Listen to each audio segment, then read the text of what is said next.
నాకు ఇవ్వబడినటువంటి అంశము పేతురు రాసిన మొదటి పత్రిక 1వ అధ్యాయము 5వ వచనములో ఆఖరి భాగం. మీరు ప్యాంప్లెట్లో కూడా చూసే ఉంటారు. మీ కొరకు ఆ స్వాస్థ్యము పరలోకమందు భద్రము చేయబడి ఉన్నది.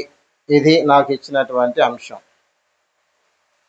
మీ కొరకు ఆ స్వాస్థ్యము పరలోకమందు భద్రము చేయబడి ఉన్నది.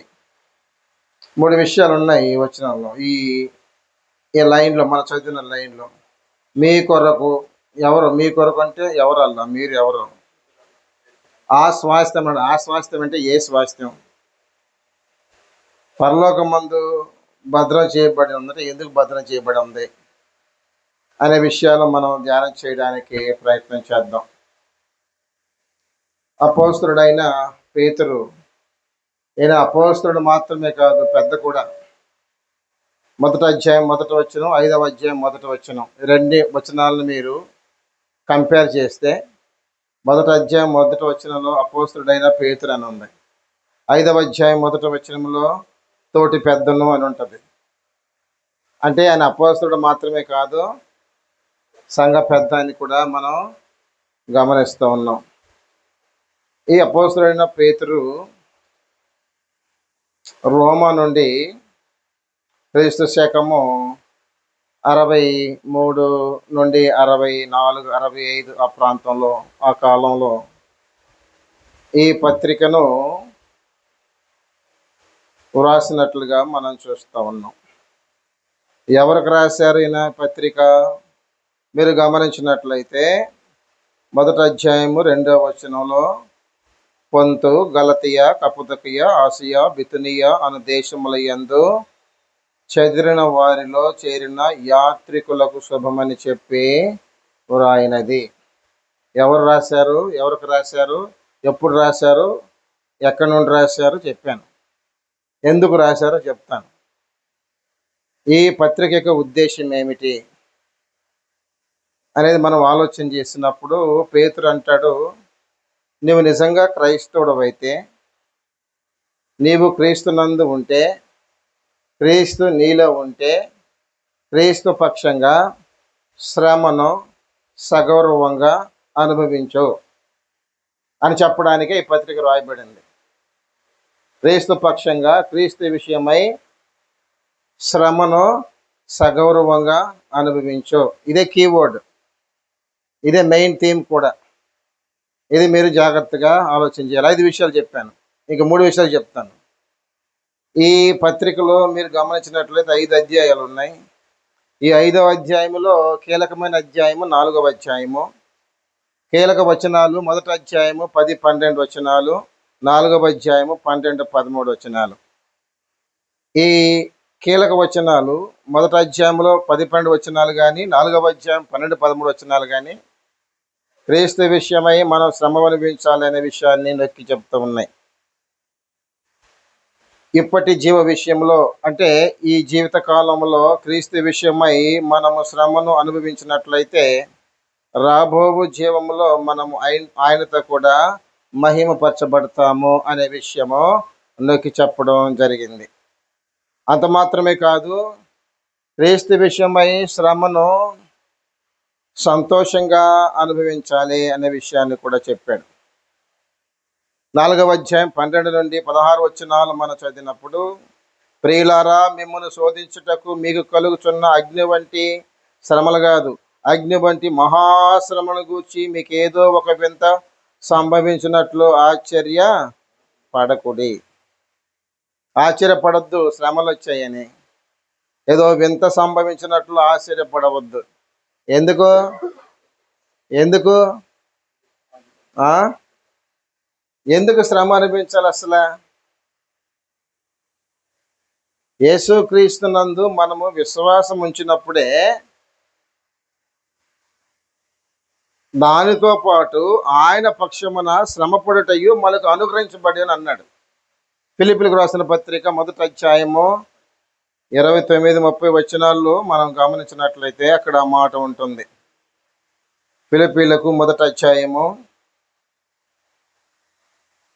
30 క్రీస్తునందు విశ్వాసముంచట మాత్రమే గాక ఆయన పక్షమున శ్రమపుడుటయు ఆయన పక్షమున మీకు అనుగ్రహింపబడెను. కాబట్టి తప్పదు. ఏదో గొప్ప వింత సంభవించినట్లు ఆశ్చర్యపడవలసిన అవసరం లేదు. అయితే ఏం చేయాలి? మహానందం అని ఎంచుకో. ఏం చేయాలట? మహానందం అని ఎంచుకో. క్రీస్తు విషయమై నీకు శ్రమ వచ్చినట్లయితే నువ్వేం చెయ్యి? మహానందముతో సంతోషించు అన్నాడు. 16వ వచనం మనందరికీ తెలుసు, అంతటి వాక్యం అది. ఎవడైనానో క్రైస్తవుడైనందుకు బాధ అనుభవించినడలా అతడు సిగ్గుపడక ఆ పేరును బట్టి దేవుని మహిమపరచవలెను.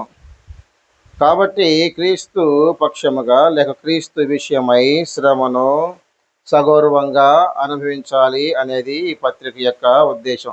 8 విషయాలు చెప్పా ఇప్పుడు నేను. అర్థమైందా?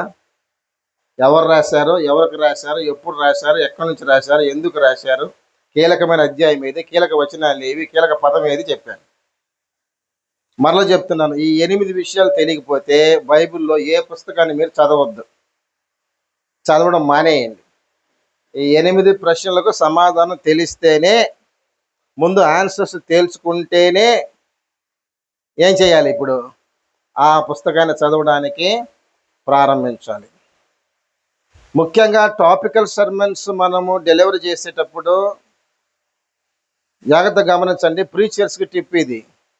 టాపికల్ సర్మన్ చెప్పేటప్పుడు దయచేసి కాంటెక్స్ట్ని ఎక్స్ప్లెయిన్ చేయాలి, సందర్భాన్ని వివరించాలి. అర్థమైందా? విత్ ఇన్ ది కాంటెక్స్ట్, సందర్భం నీకు అర్థమైనా, నీకు తెలిసిన వినేవాళ్ళకి అర్థం, ఆ సందర్భం వినేవాళ్ళకి అర్థమయ్యేది చెప్పాలి.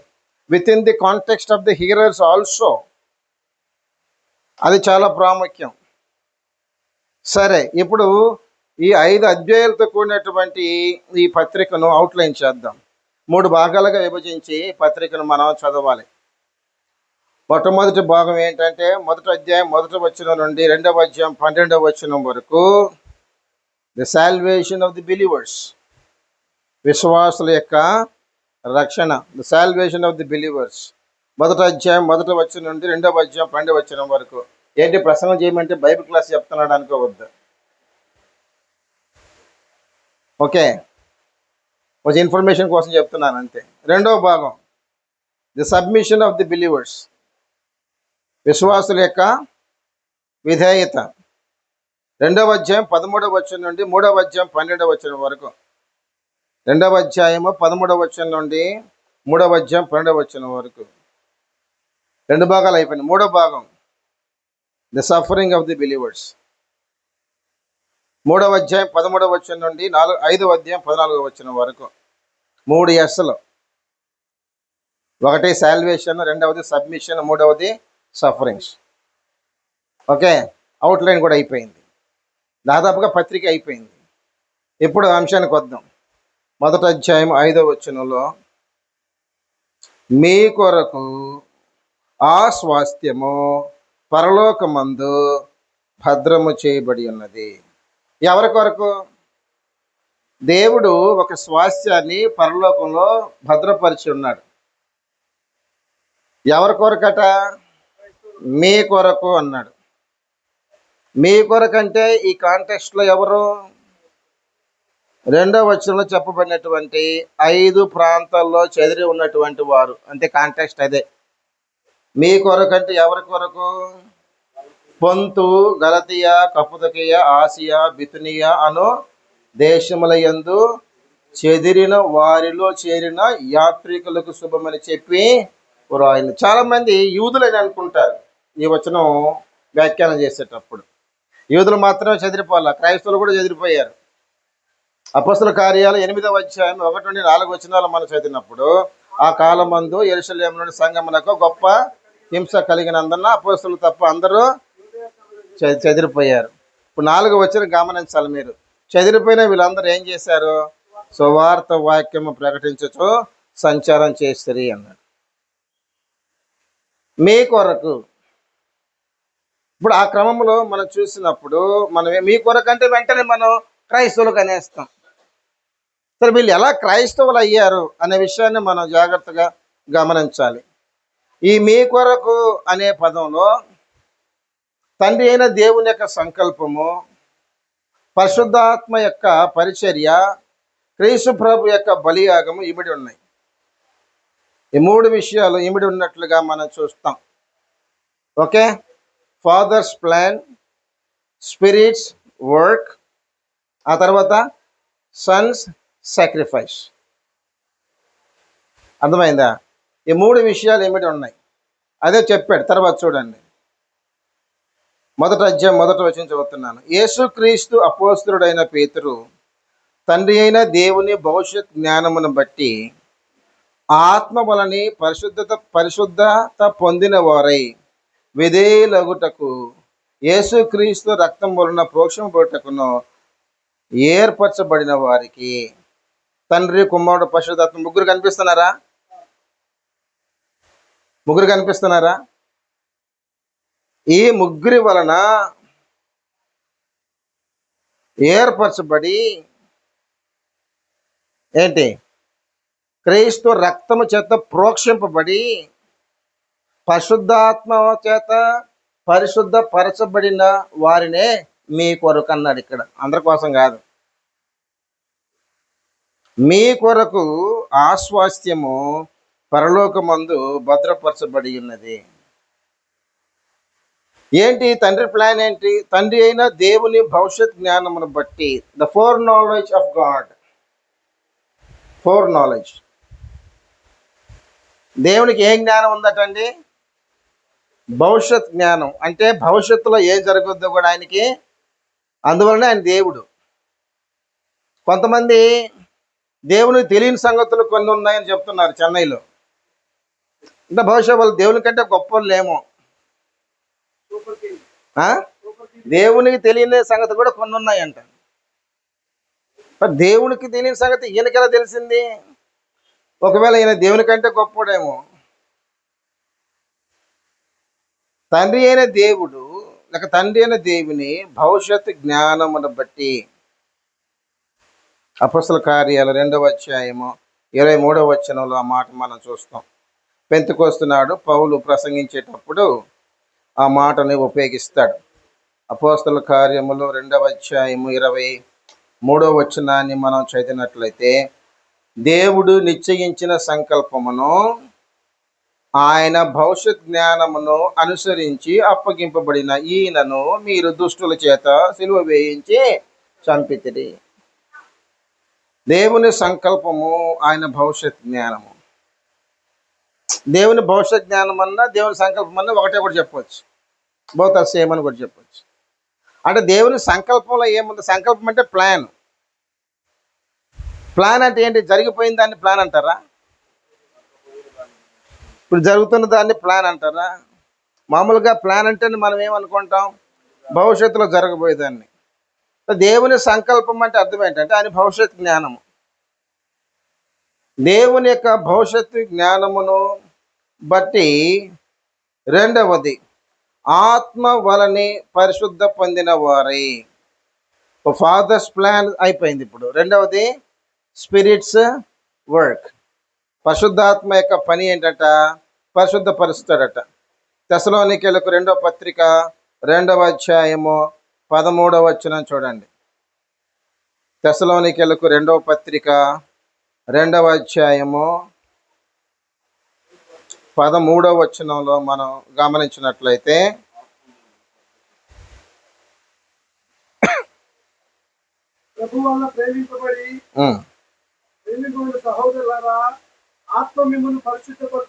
ఆత్మ మిమ్మును పరిశుద్ధపరచుట వలన మీరు నమ్ముట వలనను రక్షణ పొందుటకు దేవుడు ఆది నుండి మిమ్మును ఏర్పరచుకొనెను. చాలు.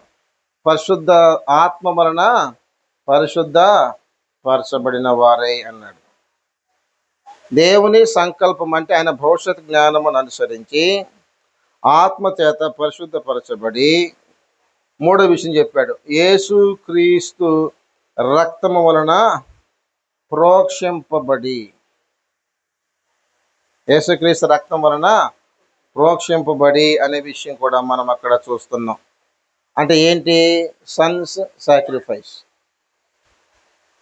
యేసుక్రీస్తు రక్తం వలన ప్రోక్షింపబడి ఉందా మాట? ఉందా మాట? పేతురు పత్రికలో ఉందా మాట? ఉందా? మొదటి అధ్యాయంలో ఉందా మాట? జాగ్రత్తగా గమనించండి. అదే అదే పత్రికలో 3వ అధ్యాయము 19వ వచనం నుండి 21వ వచనం వరకు మనం చదివినప్పుడు యేసుక్రీస్తు యొక్క రక్తము ఒక పాపి యొక్క మనస్సాక్షిని ఎలా శుద్ధి చేస్తుందో అనే విషయాన్ని మనం అక్కడ గమనిస్తూ ఉన్నాం. దానికి సాదృశ్యమైన బాప్తిస్మము ఇప్పుడు మిమ్మల్ని రక్షించుచున్నది. అదేమనగా శరీర మాలిన్యము తీసివేయుట కాదు, కానీ యేసుక్రీస్తు పునరుద్ధానం మూలముగా దేవుని విషయము నిర్మలమైన మనస్సాక్షినిచ్చు ప్రత్యుత్తరమే. అంటే క్రీస్తు రక్తం వలన ఏం చేయబడుతుంది? మన యొక్క మనస్సాక్షి నిర్మలమైనదిగా చేయబడుతుంది అనేది మనం ఇక్కడ గమనిస్తూ ఉన్నాం. 3 విషయాలు ఇక్కడ మనం ఆలోచన చేస్తున్నాం. మొదటి 2 విషయాల యొక్క వివరణ 3, 4, 5 వచనాలు అంతే. దాన్ని డీటెయిల్గా రాస్తాడు పేతురు. తండ్రి యొక్క సంకల్పము ఏంటి? తండ్రి యొక్క సంకల్పము, ఆయన భవిష్యత్ జ్ఞానం ఏంటి?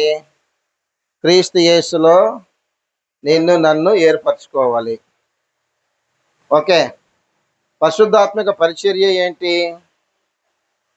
దేవుడు ఏర్పరచుకున్న వారిని పరిశుద్ధపరచడం పరిశుద్ధాత్మ యొక్క పని. కుమారుని యొక్క త్యాగం ఏంటి? సన్ సాక్రిఫైస్ ఏంటి? విమోచించడం. ఓకే.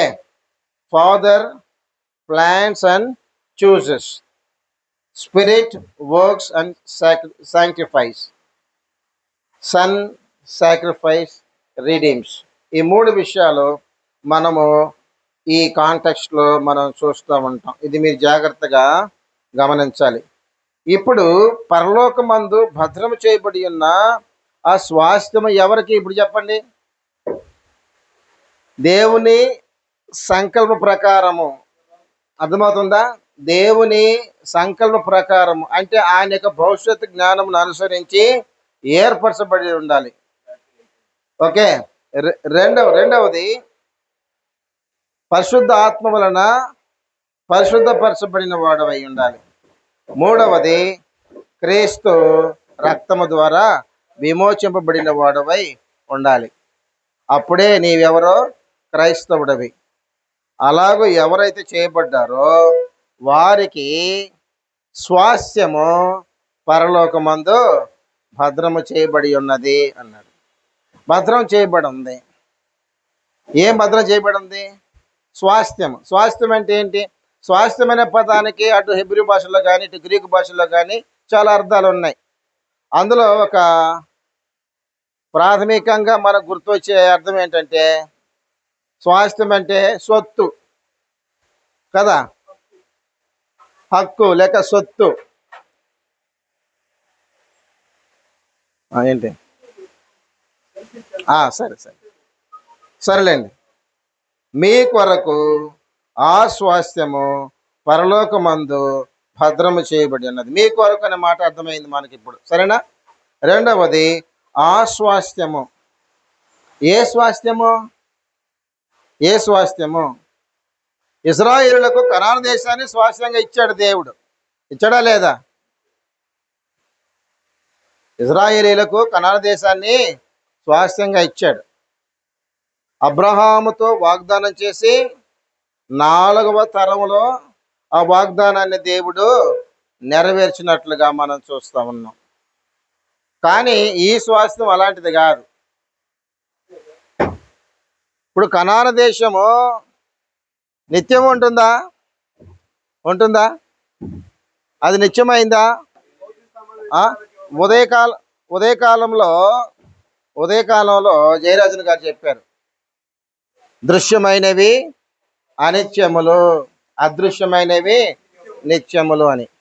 ఇప్పుడు ఇశ్రాయేలులకు దేవుడు ఇచ్చినటువంటి ఆ స్వాస్థ్యము నిత్యమైనదా అనిత్యమైనదా? అనిత్యమైనది. అది తాత్కాలికమైనది, శాశ్వతం కాదు. కానీ క్రీస్తు యేసులో ఇప్పుడు మొదటి 2 వచనాల ప్రకారంగా మనం ఆలోచన చేస్తే, దేవుడు తన సంకల్ప ప్రకారము అంటే ఆయన భవిష్యత్ జ్ఞానం అనుసరించి నిన్ను ఏర్పరచుకొని ఆత్మచేత పరిశుద్ధపరిచి క్రీస్తు చేత విమోచించబడినటువంటి నీకు ఈ శాశ్వతమైనటువంటి ఈ స్వాస్థ్యాన్ని భద్రం చేసి పెట్టాడు. ఈ భద్రం చేయబడిన మాట మీరు ఇంగ్లీష్ బైబిల్లో చూస్తే ఇట్ ఈస్ రిజర్వ్డ్ అని ఉంది. ఏముంది? రిజర్వ్డ్ అంటే అర్థం ఏంటి? కేటాయించారు అంతే. ఇప్పుడు మనం బస్సులో, ట్రైన్లో, ఫ్లైట్లో టికెట్ బుక్ రిజర్వ్ చేసుకుంటాం. ఏం చేస్తాం? వీళ్ళు హక్కుగా ఎవరైనా కూర్చుంటే, excuse me, this is my seat, I have reserved it అని చెప్తామా లేదా? సో అలాగూ దేవుడు ఏం చేశాడంటే మన కొరకు ఆ స్వాస్థ్యమును ఏం చేశాడట? పరలోకమందు భద్రము చేసి ఉన్నాడు అని మనం చూస్తూ ఉన్నాం. ఈ విషయాలన్నీ మనకు తెలిసినటువంటి విషయాలే. మీరు జాగ్రత్తగా ఇక్కడ గమనించినట్లయితే ఈ మొదటి 2 వచనాల్లోనే మనం దాదాపుగా 6 విషయాలు గమనిస్తూ ఉన్నాం. మొదటి 2 వచనాల్లోనే 6 విషయాలు. మొట్టమొదటి విషయము దేవుని యొక్క భవిష్యత్ జ్ఞానము. రెండో విషయము ఆత్మ వలన పరిశుద్ధపరచబడుట. మూడో విషయము ఏర్పరచబడుట. ఓకే. నాలుగవది క్రీస్తు రక్తం వలన ప్రోక్షింపబడుట. ఐదవది మరల జన్మింపబడుట. ఇప్పుడు 2 విషయాలు మనం ఆలోచన చేసాము. దేవుని యొక్క భవిష్యత్ జ్ఞానమును గురించి, పరిశుద్ధాత్మ యొక్క పవిత్రతను గురించి, అంటే పరిశుద్ధాత్మ వలన పరిశుద్ధతను గురించి ఆలోచన చేశాము. దేవుడు ఏర్పరచుకున్న విషయాన్ని ఆలోచన చేద్దాం. ఎఫెసీయులకు 1వ అధ్యాయము 3 నుండి 6 వచనాలు మనం చదివినట్లయితే, జగత్తు పునాది వేయబడక మునిపే క్రీస్తునందు ఆయన మనలను ఏర్పరచుకొనెను అని మనం చూస్తున్నాం. ఎఫెసీయులకు 1వ అధ్యాయం 3 నుండి 6 వచనాల వరకు. కాబట్టి ఏర్పరచుకున్నాడు, ఇది మనం గమనించాలి. రెండవది అక్కడ ఇంకొక మాట కూడా ఉంది. మీరు జాగ్రత్తగా గమనిస్తే పేతురు పత్రిక 1వ అధ్యాయంకి రండి.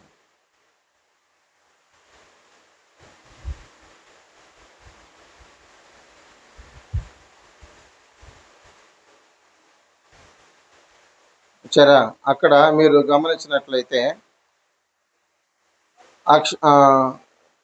మృతులలో నుండి యేసుక్రీస్తు తిరిగి లేచటం వలన జీవంతో కూడిన నిరీక్షణ మనకు కలుగునట్లు, అనగా అక్షయమైనది, నిర్మలమైనది, వాడబడినదైన స్వాస్థ్యం మనకు కలిగినట్లు ఆయన విశేష కనికరము చెప్పున మనలను మరలా జన్మింప చేశాను. ఇది క్రీస్తు సువార్తకు మనం చూపేటువంటి విధేయత ద్వారా దేవుడు ఏం చేస్తున్నాడు? మరలా మనలను జన్మింప చేశాను అన్నాడు.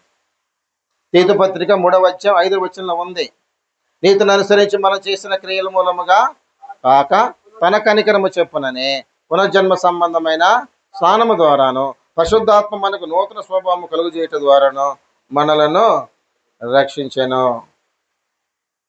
అదే మరలా జన్మింపజేశాను. ఎందుకు మరలా జన్మింపజేశాడు? ఎందుకు ఇదంతా? ఎందుకు ఈ ప్రాసెస్ అంతా? ఎందుకు? జగత్తు పునాది వేయబడక మునిపే ప్లాన్ చేసి ఇదంతా చేయవలసినటువంటి అవసరం ఏంటి? ఇదంతా ఎందుకు చేయడానికి? నీకు నాకు ఒక స్వాస్థ్యాన్ని ఇవ్వాలని. ఆ స్వాస్థ్యం ఎటువంటి స్వాస్థ్యం అట? ఆనాడు ఇశ్రాయేలులకు ఇచ్చినటువంటి స్వాస్థ్యం లాంటిది కాదట. ఇక్కడ ఆ స్వాస్థ్యాన్ని గురించి వివరిస్తున్నాడు.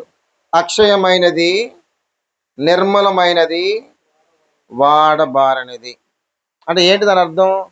అక్షయమైనది అంటే క్షయమైనది కాదు, నిర్మలమైనది అంటే స్వచ్ఛమైనది, ప్యూర్, అందులో ఎటువంటి కల్పితము లేదు. మూడవది అంటే దాని యొక్క నిత్యమైన ఉనికిని అది సూచిస్తూ ఉంది. ఇట్ విల్ నెవర్ ఫెయిడ్ అవే, అంటే ఎప్పుడు ఉంటుంది అనేటువంటి అర్థంతో చెప్పాడు. ఇప్పుడు అక్షయమైనది, నిర్మలమైనది, వాడబానిదైన స్వాస్థ్యము మనకు ఏం చేస్తాడంటే దేవుడు భద్రం చేసి పెట్టాడు. ఎక్కడ భద్రం చేశాడు? పరలోకంలో.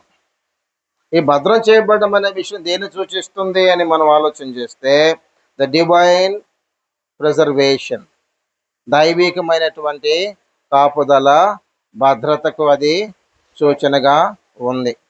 అంటే క్రీస్తు కొరకు, క్రీస్తు పక్షంగా, క్రీస్తునందు మనం జీవించేటువంటి ఈ జీవన విధానంలో ఆయన పక్షంగా మనము శ్రమను అనుభవించి మరణము వరకు మనం నమ్మకంగా జీవించినట్లయితే మనకు ఈ స్వాస్థ్యము ఆయన ఇస్తాడు అనేది మనం ఇక్కడ అర్థం చేసుకోవాలి.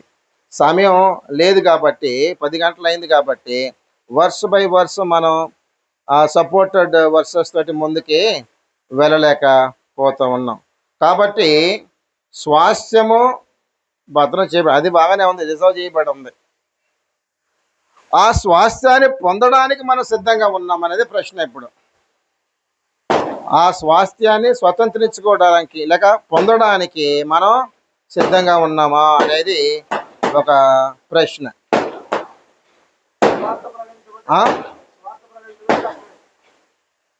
సువార్త ప్రకటించడం ఒకటి, క్రీస్తుని పోలి జీవించడము మరొకటి. కాబట్టి క్రీస్తు మనకు మాదిరి అనే విషయము ఈ పత్రికను పౌలు చెప్పారు 2వ అధ్యాయము 21వ వచనంలో.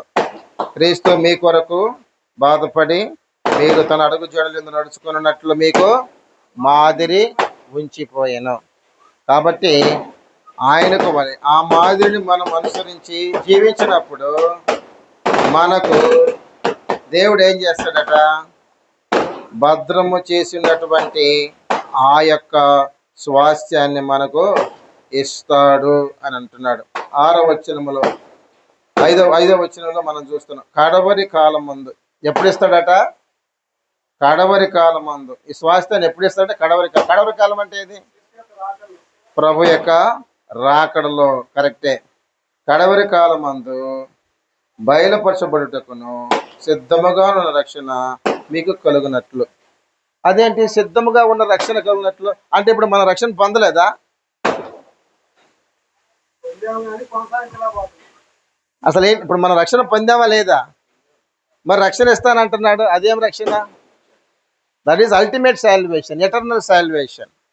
ఇప్పుడు మనం పొందిన రక్షణ ఏంటంటే మన గత పాపాల నుండి మన రక్షణ పొందాం. అర్థమైందా? నిత్యమైన రక్షణ మనం ఎప్పుడు పొందుతాము అని అంటే క్రీస్తు ప్రభు వచ్చినప్పుడు ఆయన ఎదుర్కోవడానికి ఆకాశ మండములకు మేఘముల మీద కొనిపోబడి తీర్పు తీర్చబడి పరలోకంలో ప్రవేశించినప్పుడే అదే మనకు నిత్యమైనటువంటి రక్షణ అని మనం ఇక్కడ గమనిస్తున్నాం. కాబట్టి ప్రియ సహోదరి సహోదరులారా, ఈ పత్రికను మీరు ఇంటికి వెళ్ళాక బాగా చదవండి. ఈ పత్రికలో అమూల్యమైనటువంటి కొన్ని సంగతులు ఉన్నాయి. There are some precious things in this episode. ఒకటి ఏంటంటే అమూల్యమైన క్రీస్తు అమూల్యమైన వాడు. రెండవది అమూల్యమైన రక్తము ఈ పత్రికలో మనకు కనిపిస్తుంది. మూడవది అమూల్యమైన విశ్వాసం మనకు కనిపిస్తుంది. నాలుగవది అమూల్యమైన క్రైస్తవ స్వభావం మనకు కనిపిస్తుంది. మరి ముఖ్యంగా అమూల్యమైన వాగ్దానాలు మనకు 1 మరియు 2వ పేతురు రాసిన పత్రికలలో మనకు కనిపిస్తూ ఉంటాయి. కాబట్టి దేవుడు పరలోకమందు భద్రం చేసి ఉన్నటువంటి ఆ యొక్క స్వాస్థ్యాన్ని పొందడానికి మనం ఏం చేయాలి? సిద్ధపరచుకోవాలి. Prepare yourself to inherit కదా. అందరూ సిద్ధంగా ఉన్నారా? సిద్ధంగా ఉన్నారా? ఒక్కరు కూడా చెప్పట్లేదు. భోజనానికి సిద్ధంగా ఉన్నారా? స్వాస్థ్యానికి సిద్ధంగా లేరు. సరే, అయితే ఒక పని చేద్దాం. భోజనం చేసిన తర్వాత ఆలోచన చేద్దాం. భోజనం చేసిన తర్వాత అయినా ఏం చేద్దాం? ఆలోచన చేద్దాం. ఓకే. మీ కొరకు ఆ స్వాస్థ్యమును, మీ కొరకంటే క్రైస్తవులకు ఆ స్వాస్థ్యం, ఏ స్వాస్థ్యము? అక్షయమైనది, వాడబారినది, నిర్మలమైనది, వాడబారినది స్వాస్థ్యము. ఆ స్వాస్థ్యము ఎక్కడ భద్రం చేశాడంట? పరలోకంలో భద్రం చేశాడంట. స్వాస్థ్యంకి ఏమి ఇబ్బంది లేదు, దానికి ఎటువంటి ప్రమాదం లేదు, ఎవరు దాన్ని అపహరించలేరు. స్వాస్థ్యం రెడీగానే ఉంది, కానీ దాన్ని పొందడానికి, అందులో ప్రవేశించడానికి మనల్ని మనం సిద్ధపరచుకోవాలి. సిద్ధపాటు. పెళ్లి కుమారుడు ఎప్పుడు వస్తాడో తెలియదు. మత్తయి సువార్త 25వ అధ్యాయంలో 10 మంది కన్యకల స్టోరీ మనం చదువుతాం కదా. 10 మందిలో 5గురు ఏమై ఉన్నారు? సిద్ధపాటు లేని వాళ్ళకి అక్కడ ఏం పేరు పెట్టాడు? బుద్ధి లేనివారు. సిద్ధపడి ఉన్న వాళ్ళు మాత్రం బుద్ధి గలవారు, సిద్ధపాటు లేని వారిని బుద్ధి లేనివారు అన్నాడు. సరే, వారు బుద్ధి లేని వారని ఎట్లా తీర్మానం చేస్తాం? అవన్నీ ఓకే, అక్కడ ఒక క్లూ ఉంది, జాగ్రత్త గమనించాలి. పెళ్లి కుమారుడు వస్తున్నాడు అనౌన్స్ చేస్తున్నారు. ఈ నూనె తీసుకురాకుండా వచ్చారు కదా, వీళ్ళు వెళ్ళి నూనె తెచ్చుకున్న దగ్గరికి మాకు కొంచెం నూనె ఇవ్వండి అన్నారు. వాళ్ళు ఏం చెప్పారు? వాళ్ళు ఏం చేశారు తెలుసా? తెలివిగా సమాధానం చెప్పారు. మేము ఇవ్వం, మా దగ్గర లేదు. మీరు వచ్చేటప్పుడు తెచ్చుకొని మీకు తెలీదా? ఇవన్నీ అనలేదు. ఏమన్నారు? మీకును మాకును చాలదేమో. తర్వాత ఒక మాట అన్నారు, మీరు అమ్మవారి యొద్దకు వెళ్ళి, అప్పుడు టైం ఎంత? అర్ధరాత్రి కొట్లుంటాయా? అలా ఉండకూడదు మన బ్రతుకులు. జగత్తు పునాది వేయబడక మునిపే దేవుడు తన యొక్క భవిష్యత్తు జ్ఞానమును అనుసరించి ఒక ప్లాన్ చేసి, ఓకే, కాలం పరిపూర్ణమైనప్పుడు ఆయన కుమారుని లోకానికి పంపి ఆ ప్లాన్ని ఏం చేశారు? అమలు చేసి, ఆ కుమారుని యొక్క త్యాగం ద్వారా, పరిశుద్ధాత్మ యొక్క సహాయం ద్వారా మనలను ఆయనకు కుమార్తెలుగా స్వీకరించి, మీరు నా కుమారుని పోలి జీవించండి, మీ కొరకు అక్షయమైన, నిర్మలమైన, వాడబడిన స్వాస్థ్యాన్ని నేను పరలోకంలో భద్రం చేశాను అని చెప్పాడు. ఇప్పుడు మనం ఏం చేద్దాం? దాన్ని పొందడానికి ప్రయత్నం చేద్దాం. దాన్ని పొందడానికి ప్రయత్నం చేయలేదు అని అంటే అప్పుడు మనం దేని కొరకు ప్రయత్నం చేస్తున్నామని అర్థం? నరకం కొరకే మనం సిద్ధపడుతున్నాం, లేక ప్రయాసపడుతున్నాం అర్థం. కాబట్టి నరకం మనకు వద్దు, అది మనం తట్టుకోలేము. నరకమున పురుగు చావదు, అగ్ని ఆరదు. ఏడుపు, పండ్లు కొరకడము, చీకటి, గాఢాంధకారము, ఏడుపు, రోదన. కానీ పరలోకంలో అవేవి ఉండవు. దేవునితో కూడా, దేవుని కుమారుతో కూడా, కోట్ల కొలది దూతలతో కూడా, పరిశుద్ధుల సమూహంతో కూడా సదాకాలము దేవునితో కూడా ఉంటాము. అదే దేవుడు మనకు సిద్ధపరిచిన, భద్రపరిచిన స్వాస్థ్యము. ఆ స్వాస్థ్యాన్ని పొందడానికి మనం ముందుకు సాగుదాము. మీకు అందరికీ వందనాలు.